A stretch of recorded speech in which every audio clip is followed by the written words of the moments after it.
Excited to be joined by Kerry Crowley, KNBR pregame host. Kerry, let's jump right into it. Losers of 5 straight.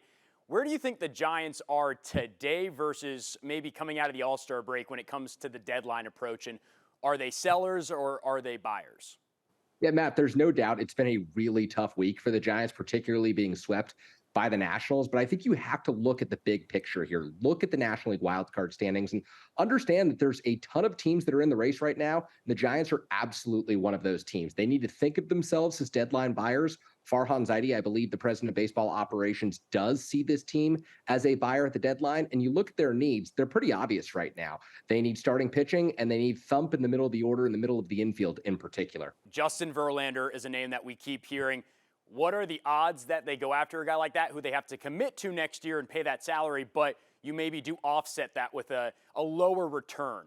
Yeah, I think it's a really intriguing idea, and it's not necessarily Verlander who they could ultimately land, but expect the Giants to play at the top of the market because that's the way that Farhan Zaidi operates when he has a team that he believes can win in October. 2017, he was with the Dodgers. They landed Yu Darvish. 2018 with the Dodgers, they landed Manny Machado. The last time the Giants were good at the deadline, 2021, they landed Chris Bryant. So when he goes hunting, he goes big game hunting, and he likes to see players like Verlander emerge on the radar. Now, the question is, what are the Giants willing to part with? Because they've got such a promising farm system right now that I don't think they want to mortgage the future just to be able to contend this year in 2023. Well, and by you saying that, it makes me think they're out on Shohei Ohtani, but he's the biggest name at the deadline. Every team in baseball would be lucky to have his services, but is that realistic? We keep hearing of the Shohei hype and the talk, but if you're saying they might not want to mortgage the future, this is a win now, you might not have Shohei next year, is it realistic that they could go out and get him?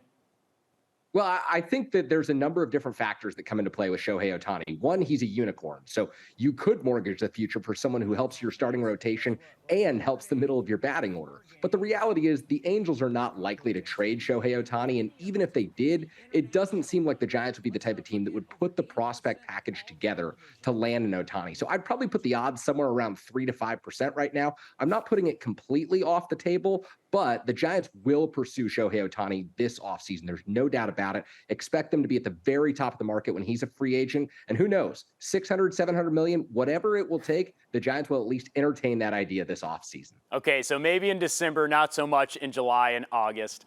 When we think about this Giant team, I think of injuries, which have really hurt them, and they're very dependent on youth. So adding a veteran seems to be important. Even if it's not a big name guy, do you think that's kind of the route they're looking for? Someone in the middle of the lineup who has experience, who can get to the playoffs and mentor some of these younger guys? Yeah, absolutely. Whether it's in the rotation, a guy like Justin Verlander, who you mentioned, Matt, or you look at the middle infield, there's a number of different players out there who could help the Giants this year. I look at Tim Anderson, infielder with the Chicago White Sox. He would be a great fit in San Francisco. He can play shortstop. He can play second base. The Giants need help from a veteran, middle of the order, middle of the infield bat. He's just a natural fit. And I know it's been a down year for him in Chicago, but a change of scenery would be great. I know we're not to August yet, but I want to ask you, you've got one bold prediction for the NL West. What is it?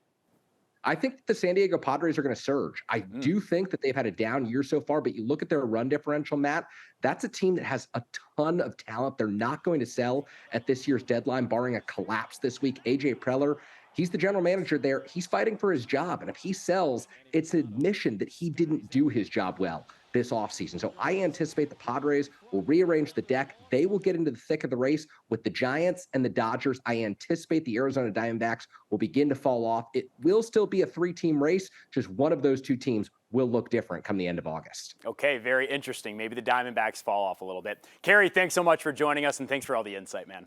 Really appreciate it, Matt.